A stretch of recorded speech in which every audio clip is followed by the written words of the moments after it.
कीर्तन होता था चैतन्य महाप्रभु, जो कोई उसका दर्शन करते थे उन्हें उनमें भी भाव उदित हो जाते। यखन हासये प्रभु महाअट्टहास, से है प्रहरी का आनंद विलास। और फिर अचानक चैतन्य महाप्रभु आनंदित हो जाते। एक समय भगवान का विरह हो रहा है, तो भगवान के विरह में उन्हें क्रंदन कर रोते रोते 3 घंटे चले गए। फिर अचानक अनुभूति हुई, जब भगवान नाम का कीर्तन कर रहे, भगवान की संगति की अनुभूति कर रहा। और जैसे भगवान की संगति, भगवान का मिलन हुआ तो आनंद होता। आनंद अट्टहास, अट्टहास मतलब जोर जोर से हंसते हैं, उसको अट्टहास कहा जाता है। तो ऐसा महा अट्टहास, सिर्फ अट्टहास में नहीं, लाउडली महा अट्टहास शब्द सुनता हूँ, लाफ्टर तो आपने कुछ बगीचे में होता है ना, नाश्ता लोग करते हैं अट्टहास, महा अट्टहास, तो जबरदस्ती का महा अट्टहास, पर भगवान के मिलन का आनंद है। यखन हासे प्रभु महा अट्टहास, से है प्रहरी का आनंद विलास। तो वो हंसना प्रारंभ करते तो उसमें एक प्रहर चला जाता, मतलब उस एक भाव में फिर 3 घंटे चले जाते। उनका संकीर्तन कितने देर चलता है, कल्पना कीजिए। ये एक ही मूड को हमारा तो एक ट्यून ही 1 मिनट में बदल जाता है, दूसरे मिनट में दूसरा ट्यून पकड़ लेते हैं। तो इनका ये चैतन्य महाप्रभु का संकीर्तन है। दास्य भावे प्रभु निज महिमा न जाने, जिनिलो बलि उठे गणे गणे। दास्य भाव में चैतन्य महाप्रभु, दास्य भक्त आवेश में आकर चैतन्य महाप्रभु अपनी महिमा को ही वो नहीं समझ पा रहे थे। तो वास्तविक मैंने भगवान को प्राप्त कर लिया, मैंने भगवान को जीत लिया, भगवान को जीत लिया, ऐसा भगवान पुनः पुनः कहते हैं।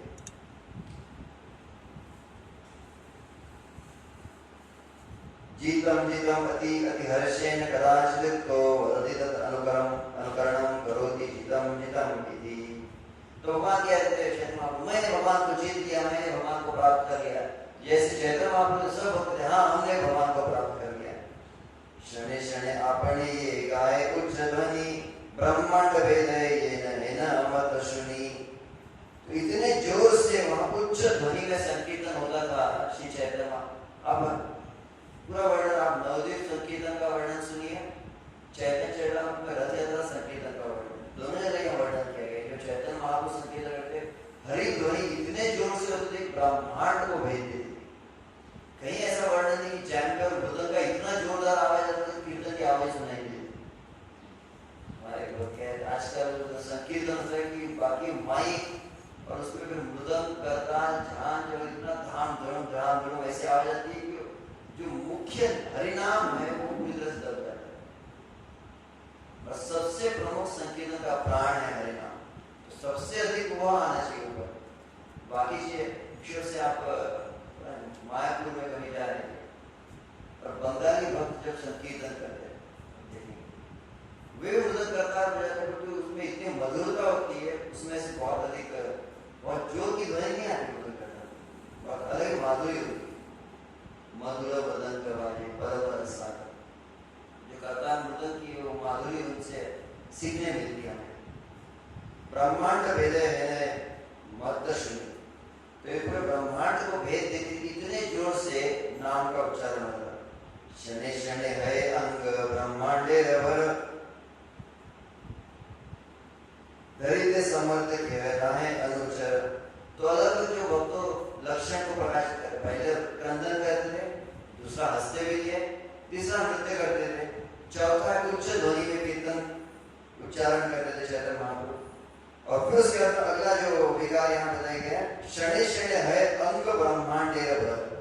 और कभी कभी चैतन्य महाप्रभु अलग अलग अणिमा लघिमा ऐसे चैतन्य महाप्रभु कभी कभी उनका शरीर ऐसा एकदम कपास की तरह हल्का होता है, और अचानक अगले क्षण चैतन्य महाप्रभु का एक एक अंग जो ब्रह्मांड से ज्यादा भारी हो जाता, अंग ब्रह्मांडे रवर कि कोई भी उनको धारण नहीं कर सकता, कोई चैतन्य महाप्रभु को उठा नहीं सकता था, ऐसा उनका शने है तुला है थे अत्यंत पातल, तुला मतलब कपास, अत्यंत पातल बहुत एकदम हल्का हो गया। हरिष्य करिया कांते भूले सकल, सभी भक्त को आनंद दिए, बहुत भारी है, सब भक्त उठाने की कोशिश करते हैं, तुम आपको उठा नहीं पा। अगले क्षण चैतन्य महाप्रभु एकदम हल्के हो जाते, सब भक्त को उठा लेते और सभी आनंदित हो, हरि बोल हरि बोल हरि बोल,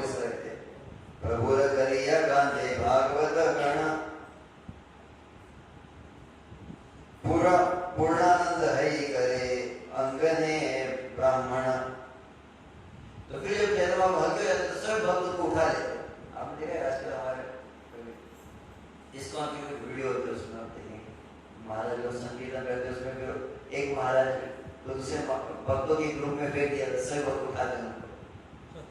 तो प्रभु करिया कांदे भागवत कांदे कांदे मतलब कंधे पर। चैतन्य महाप्रभु तो भावेश में भक्तों को उठा लेते थे और उठाकर फिर जो घूमते थे उस श्रीवास आंगन में। पुरानंद हरि करे अंगने भ्रमण, तो श्रीवास आंगन के अंदर सभी भ्रमण करते थे। चैतन्य महाप्रभु उठा के यखने या है प्रभु आनंदित मूर्छित कर्ण मूल्य सब हरि बोले अति विद। यखने या है प्रभु आनंद, तो आनंद से जब जब चैतन्य महाप्रभु मूर्छित हो जाते तो क्या सब भक्त करते? कर्णे मूल्य सब हरि बोले अति विद। तो अत्यंत भयभीत होकर के चैतन्य महाप्रभु मूर्छित हो गए, उनमें बाहर कोई जीवन के लक्षण दिखाई दे रहे। कभी कभी ऐसा तो चैतन्य महाप्रभु सांस भी नहीं लेते, तो भक्त सब भयभीत हो जाते और फिर उनके कानों में हरि बोल हरि बोल हरि बोल हरि बोल इस तरह से हरि ध्वनि करते। क्षण क्षण सर्व अंग है महाकंप, ये एक एक लक्षण चैतन्य महाप्रभु हम सुनते हैं। महाशीते पाजे ये न बादल के दंत, और कभी कभी अत्यंत कंपन होने लगता है, जैसे महाशीत। महाशीत मतलब भयानक ठंड जब हो जाए तो छोटे बच्चे अपने दांत तो वैसे पूरा अंग जो है कंपन होने लगता था। तो यह ऐसा लगता था कि शायद के दांत टूट कर गिर जाएंगे, ऐसा प्रतीत होता। शनि शनि महाश्वेत है कलेवर मूर्तिमती गंगा ये न आई न शरीर, और कभी कभी पसीने की धाराएं बहने लगती। इतना अधिक भगवत एक भक्ति का आवेश आ जाता, तो उस आवेश में पूरे शरीर से पसीना कैसे बहता है, जैसे गंगा नदी धारा। आपको वैसा पसीना है? बहुत ही इसलिए कहा गया कि अद्भुत मतलब भूत मतलब भौतिक, अद्भुत का अर्थ है जो दिव्य है। भगवान ऐसे दिव्य लक्षणों को प्रकट घनवा है अंग ज्वलंत अनल दिव्य मात्र मलय जस शुभाए सकल। और कभी कभी तुरंत जो है तो अग्नि की तरह इनका शरीर गर्म हो जाए, मतलब हाथ लगाने तो एकदम जल जाए इस तरह से। दिव्य मात्र मलाय सुखाए सकल, उनका शरीर बहुत गर्म हो जाता, एकदम जलने लगता, तो सभी भक्त चंदन लेकर आते और चंदन का लेप चैतन्य महाप्रभु के शरीर को लगाते। शनि शनि अद्भुत वहे महाश्वास सन्मुख छड़िया सबे है एक पास। और कभी बहुत जोर से सांस लेते, इतने जोर से सांस लेते सब बहुत दूर चले जाते। उनकी श्वास कितने जोर से होती थी, जैसे महाविष्णु श्वास लेते और ब्रह्मांड अंदर चले। तो चैतन्य महाप्रभु जब श्वास लेते थे संकीर्तन में उस तरह का हो। शनैया सवार चरण धरि बारे पलाय वैष्णव गण चाली थी के डरे। और कभी कभी और भक्ति भाव आ जाता तो सभी भक्तों को पकड़ पकड़ के चरणों को पकड़ते। और जब चैतन्य महाप्रभु चरणों को पकड़ने के लिए आ रहे, ऐसा कल्पना श्री विठल को पता चलेगी भगवान आ गए आपके चरणों को पकड़ने, क्या करेंगे? भागेंगे ना। पलाय वैष्णव गण चाली थी के डरे, तो डर के मारे चारों दिशाओं में से भक्त दौड़ कर छुपने लगते जब चैतन्य महाप्रभु को पकड़ने का प्रयास करते। शनि नित्यानंद अंगे पृष्ठति आवासे चरण तुलिया सभा कार्य चाहिए हासे। तो कभी कभी तुरंत नित्यानंद की गोद में चले, नित्यानंद के ऊपर अपने शरीर को आश्रित करके वहां वहीं पर बैठ जाते और अपने चरणों को ऊपर कर देते। सभी भक्तों उनके चरणों का दर्शन करते हैं। जब स्वयं होगी चैतन्य महाप्रभु के चरणों को दिखाते तो सब लोग समझ जाते हैं क्या चाहिए। भुजिया इंगित सब भागवत गण लुटाए चरण धूलि अपूर्व रतन। तो अपूर्व रतन है, रत्न जो है ये है चरण धूलि, चैतन्य महाप्रभु की चरण धूलि। लूट है तो लूट चलती थी, जैसे लूट होती है महाराष्ट्र, तो वैसे ही है धूल की लूट चैतन्य महाप्रभु के सही वक्त लेते। आचार्य गोसाई बोले आर आर चोरा भंगी रसकल तोरा भारी भूरी मोरा। तो अगर आचार्य प्रसन्न होते मेरा चोर माखन चोर है वही श्री चैतन्य महाप्रभु के रूप में आया, और उसने जो रत्न है वास्तविक भगवत प्रेम के भंडार को सभी में विदित कर रहे हैं। तो 40 पर ऋषि पद है पूरा तो एकादशी में सर चैतन्य महाप्रभु से भक्तों के साथ मिलकर संकीर्तन करते हैं और निरंतर नाम का उच्चारण करते हैं। तो चैतन्य महाप्रभु का स्मरण करते हुए उसमें से भजन तो रही है। ये भजन से कर दो ही विषय हम सुने, वैष्णव चरण धुले माधव तिथि भगत जन। तो माधव तिथि एकादशी तिथि है जिसको स्वयं श्री चैतन्य महाप्रभु अत्यंत यत्न ने पालन करी। शब्द अति महत्वपूर्ण है। पालन करना है यत्न हो गया, मतलब विशेष कुछ प्रयास उस दिन करना चाहिए, उसका थोड़ा एक्स्ट्रा एफर्ट्स। आप जितना नॉर्मल आप करते हैं उससे थोड़ा भजन अधिक किया जाए, भगवत सेवा को अधिक बढ़ाया जाए। कई मंदिर हम देखे मंदिर के भक्ति नहीं, जो ब्रह्मचारी सन्यासी गण जो कांग्रेगेशन गृहस्थ भी होते महीने में 2 दिन छुट्टी लेते हैं। राधा रास बिहारी मंदिर में रहते कई वर्षों पहले, राधा कुंज बिहारी देखे। कुछ वक्त जो बिजनेस बंद दुकान होती तो वो 2 दिन बंद करते हैं महीने, और वो एकादशी और पूरा कांग्रेगेशन मिलकर अधिक से अधिक नाम जप करते हैं, अधिक कथा श्रवण होता है कई मंदिरों में ऐसा देखा है। तो एकादशी का स्पेशल प्लान बनाना चाहिए, एकादशी में कैसे हम अधिक से अधिक भक्ति कर सके। माधव भगत जन है कि एकादशी को यत्न हो, यत्न का दोनों अर्थ है, यत्न का ध्यान पूर्वक और आग्रह दोनों। आग्रह पर थोड़ा एक्स्ट्रा एफर्ट्स, विशेष आग्रह के साथ थोड़ा अधिक प्रयास और बहुत ही सतर्कता पूर्वक यदि इसको एकादशी किया जाए तो एकादशी बहुत विशेष परिणाम देती है। वैसे एकादशी का तो व्रत 3 दिन का होता है, दशमी एकादशी द्वादशी, ये पूर्ण है, ये संपूर्ण एकादशी उसको एकादशी को आप सूर्यास्त के पूर्व कहा जाता है, तो साधारण तौर पर कहते हैं अन्न को एक बार ग्रहण करना चाहिए। एकादशी में 2 बार अन्न को ग्रहण किया जाए तो अन्न आपके शरीर में एकादशी दिन रहता है, क्योंकि पचना नहीं है पूरी तरह से। आप शाम के लिए भोजन करें तो पचेगा नहीं, पचेगा तो अन्न आपके शरीर में, और आपके शरीर में अन्न है एकादशी के दिन, उसको शुद्ध एकादशी नहीं खाना। अब चलाने के हम तो सब चला रहे एकादशी दोपहर काशी, और एकादशी शुरू एकादशी मतलब 11 बार खाना चाहिए उसको एकादशी। ये भी एक नई परिभाषा खाते जाओ सिंघाड़े का आटा, तो फिर ये राजगीरा, तो फिर बर्गर है, तो साबुदाना है, फिर पिज्जा भी है, तो फिर डोसा भी है, तो इडली भी है, फिर चपाती भी है, क्या क्या हर एकादशी कैसे बनती है। इतना इतना भोग प्रधान हो गया है एकादशी, उल्टा ज्यादा प्लानिंग एकादशी के दिन होता है, बाकी दिन नहीं नॉर्मल प्लान, दाल रोटी खाओ रोटी खाओ, और एकादशी में तो स्पेशल प्लानिंग चलता है क्या किया जाए, क्योंकि जिस दिन सबसे कम करना चाहिए उस दिन सबसे ज्यादा प्लानिंग। तो सही देखा जाए तो एकादशी से दशमी थोड़ा एक दिन अन्न, एकादशी प्रयास अधिक आप आध्यात्मिक क्रिया में संलग्न हो, आपकी चेतना आध्यात्मिक रूप से उड़ जाए, मतलब से शब्द ध्वनि से स्पिरिचुअल सॉन्ग, कृष्ण कथा और कृष्ण नाम, इसमें बहुत अधिक यदि आप तल्लीन यदि हो जा रहे हैं तो इसका प्रभाव होता है। इसको परीक्षित महाराज क्या कहते हैं, नैषावति दुस्साह शुन्माम त्यक्तोदविवादते विवन्तम मुखाम बोलना च्युतम हरि कथा होगा। परीक्षित महाराज को पूछे कि आपको प्यास लगी है क्या, बिस्लरी वाटर वगैरह आगे चल रहा हूँ। 4 दिन 4 रात का निर्जल उपवास कर रहा था, सामने गंगा रिवर चलने की।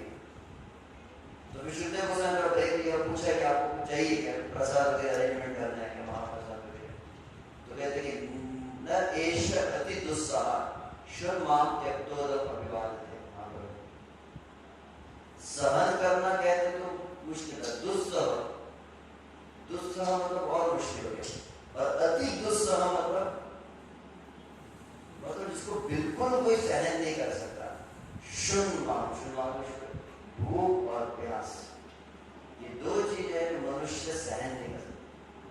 सब सहन कर लेगा, प्रवचन में एक बार का सहन कर लेगा, परंतु भूख प्यास लग जाए तो सारी दुनिया एक तरफ, भगवान का प्रसाद पहले फोटोवा नंतर विठोबा, इसलिए कहते हैं ये चीज चीज असहनीय है, परंतु किसके लिए? जिसका मन भगवान की वाणी में, भगवान के नाम में स्थिर नहीं हुआ।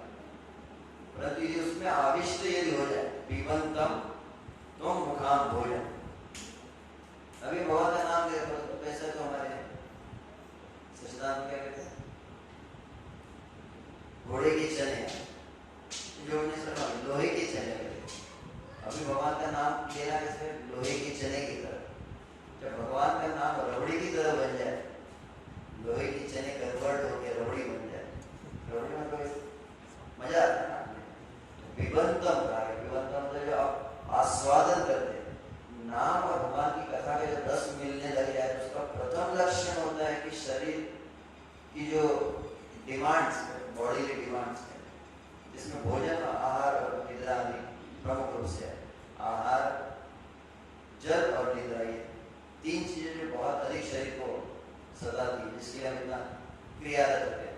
परंतु जिसको आध्यात्मिक शब्द में जिसका मन आविष्ट, उसका प्रथम परिणाम होता है कि ये चीजें भी प्रभावित नहीं करती। पिछली बार किसी ने पूछ लिया प्रश्न प्रवचन में, अपने विषय बोलना चाहिए, तो किसी ने प्रश्न पूछा रोज एकादशी निर्जल कैसे करते थे? मैंने पता नहीं, पहले तो होती भी नहीं थी, अब कैसे होती है वो मुझे पता नहीं। तो भगवान कृपा हो तो हो जाता है, कृपा न रहे भगवान के वक्त तो शायद न होता। साधारणतः वैसे एकादशी का फल अधिक प्राप्त होता है जिसको निर्जल किया जाए। तो कुछ लोग मन में धारणा बनती कि निर्जल मतलब हमारे बस की तो बात नहीं, हमसे संभव, साल में एक बार बस हो गई, उसके बाद सोचना भी नहीं, करना बहुत होता है, सोचना नहीं करो, होता है कि नहीं होता। इस जन्म में निर्जल हमसे तो होने वाला नहीं है, साल की एक एकादशी हो गई, बाकी एकादशी हो ही नहीं सकती। इतना स्ट्रॉन्ग कन्विक्शन है, हम प्रभु जी, हम पतित आत्मा है, हम बद्ध जीव है, ये कलयुग है, चाहते हैं शर्मा जी चाह रहे हैं, हम पतित जीव है, हम बद्ध है, ये कलयुग है, और भगवान की माया बहुत शक्तिशाली।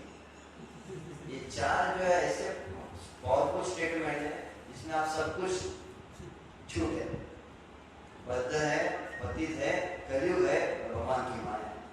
तो फिर हमारा तो कोई चांस है ही नहीं, तो हम तो हमेशा गिरे हैं, हम गिरे हुए ही रहेंगे, हम कभी शुद्ध बन नहीं सकते, हमसे तो ज्यादा भजन होगा नहीं, और हमसे निर्जल तो होने ही नहीं वाला। एकदम जिसको तो भक्ति की निष्ठा है, हमारी माया की निष्ठा है, वो माया में निष्ठा है हमारी भक्त। जो भगवत भक्त होते की लक्ष्मण देव वो भक्तियों की निष्ठा होती है, मतलब खंड खंड देह यदि जाए मोर प्राण तबु आमी बदने न छाड़ी, खंड खंड जाए यदि प्राण तबु आमी बदने न छाड़ी वो माया नाम। भगवान की माया है उसको मैं नहीं छोड़ूंगा, चाहे मुझे आप तोड़ दिए तो हम तो माया में ही रहेंगे, तो दृढ़ संकल्प किया हो। परंतु यदि कोई भगवान नाम का आश्रय ले, भगवत कथा का, भगवत भक्तों की सन्निधि में, तो फिर यह सहज हो जाता है। तो पूर्ण एकादशी कहा जाता है कि एक बार अन्न, फिर यदि अधिक भक्ति का अभ्यास किया जाए भक्तों के संग में, तो बहुत सहजता से पालन किया जा सकता है। तो मन से ये भ्रांत धारणा को पहले निकालना पड़ेगा कि हमसे नहीं होने वाला, ये बोल के बैठा है कभी कभी होगा ही, परंतु ये विचार हो सकता है, हमसे भी हो सकता है। कृष्ण प्रेम माता जन्म सिद्ध भक्त का है, तो भी मिला हुआ है। कृष्ण भक्ति हर जीव के लिए सहज है। जैसे एक कथा सुन रहे थे कि आहार निद्रा ये शरीर के लिए है, और आत्मा के लिए नहीं। आत्मा बिना आहार और बिना निद्रा के रह सकता है। प्रॉब्लम ये कि हम देहात्मा में हमारा स्ट्रॉन्ग कन्विक्शन है, उस कारण से हम उसको करें। कल हम इस कथा सुनेंगे, रघुनाथ दास गोस्वामी, रघुनाथ भट्ट गोस्वामी गए, उस समय किस तरह का भजन उन्होंने किया उसका वर्णन कल सुना। तो प्रयास किया जाए कि निर्जल हो या फिर सजल, निर्जल नहीं तो फिर सजल, और सजल यदि न हो तो फिर फल सफल, निर्जल सजल या सफल तीसरा। तो कोशिश तीसरे तक ही हो जाए तो ठीक है। भक्ति विश्राम वातावरण आजकल हर चीज में बहुत कोई स्ट्रॉन्ग बोल नहीं सकते, कुछ बोलो बोलते सावधान चलता है, नहीं चलता। और कुछ भक्ति में भगर भी नहीं चलता है, भगर में भी शुद्ध है कि नहीं वो बहुत कन्फ्यूजन है। तो जिस जिस चीज में डाउट है वो चीज को एकदम साइड में कर देना। तो इसलिए कहते हैं कि फल के साथ ही किया जाए, तो वो फल में भी आजकल लोग बोलते केमिकल डाल दिया है, केमिकल क्या क्या आ जाता है उसमें, फलों में कीड़े आ जाते हैं, सब कुछ हरिनाम छोड़ के शुद्ध कुछ में नहीं। एक ही चीज एकादशी को शुद्ध जो है वो हरिनाम, जैसे कल वो पानी दे रहे तो कैन में पानी उसमें थोड़ा कचरा भरा, तो वो पानी भी उतना शुद्ध नहीं। तो निर्जल, निर्जल से फिर सेकंड कैटेगरी है सजल, सजल से थर्ड कैटेगरी होती है सफल। तीन तक ठीक है, और ये तीन में फिर अगर फल नहीं भी रहा जा सकता है। लोगों को लगता है कि नहीं गुरु जी यदि हम खाएंगे नहीं, कुछ पका हुआ भोजन जब तक नहीं खाएंगे तो मर जाएंगे, ऐसा है नहीं। आप तीनों चार बार हो गए। और फिर चौथा रहता है कि अगर बहुत एकदम एक्सट्रीम कंडीशन है तो फिर उसमें फिर सूप ले रहे, फिर जूस पी रहे, या फिर पहले एटलीस्ट हरे कृष्ण में आने से पहले जो देखे, जो एकादशी हमने देखी वो जनरली ऐसी होती है, बगैर देखा था। और फिर मूंगफली देखते थे हम, आलू चिप्स, वही देखा एकादशी। और इस्कॉन में आया तो फिर ऐसी एकादशी देखी, न भूतो न भविष्य। तो क्या क्या फिर इतने प्रकार हो गए, फिर इतने सब कुछ है। ऐसा एक मतलब एकादशी 15 दिन तक लोग वेट करते हैं एकादशी कब आएंगे। जो वैरायटी एकादशी मिलती है प्रभु की, वैसी वैरायटी कब मिलेगी। तो इस तरह का मतलब योजना है। परंतु जो भक्ति में गंभीर होना चाहता है, प्रगत अधिक प्रगति विष्णु से या लोगों को एकादशी प्रोत्साहित करने के लिए ये सब सुविधाएं दी गई। परंतु इसका मतलब ये नहीं कि जो भक्ति में गंभीर है वो भी प्लानिंग कर रही है। एकादशी पिज्जा बनाएंगे लोग, फिर एकादशी का डोसा भी रहता है, एकादशी ढोकला भी आपने देखा होगा, एकादशी इडली भी होती है। तो इस तरह की योजना अगर बहुत पुरानी लगे तो फिर कहा तो भजन फिर साइड में रहे, बाकी प्लानिंग ही चलने लगी। तो अधिक भक्ति के अंगों का पालन किया जाए, नवदा भक्ति के अंगों का पालन करके फिर दैहिक कार्य को कम किया जाए, फिर दाढ़ी नहीं करना, फिर नाखून नहीं काटना। और इस जगह निर्जल जो करते हो उसके लिए टूथपेस्ट का भी प्रयोग नहीं करें, मंजन का भी। कुछ लोग क्या सेंधा न हो उससे मंजन किया जा सकता है। तो अन्य टूथपेस्ट में गारंटी है, साबुन लगाना हो तो फिर तो हो ही गया, सब अंदर चला ही गया।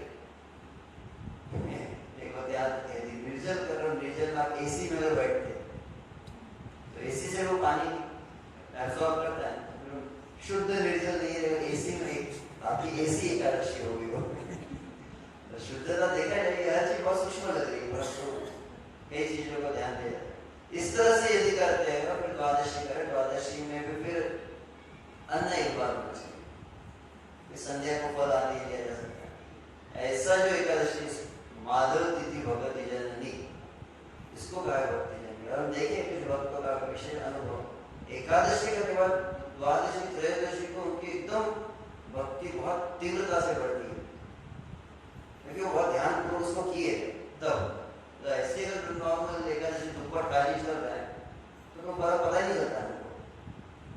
द्वादशी जैसे एकादशी, हर एकादशी आई और गई, आई और गई, परंतु परिवर्तन जो भक्ति ठाकुर का वैसा अनुभव नहीं होता है यदि उसको ठीक कर सके। तो माधव तिथि भगवती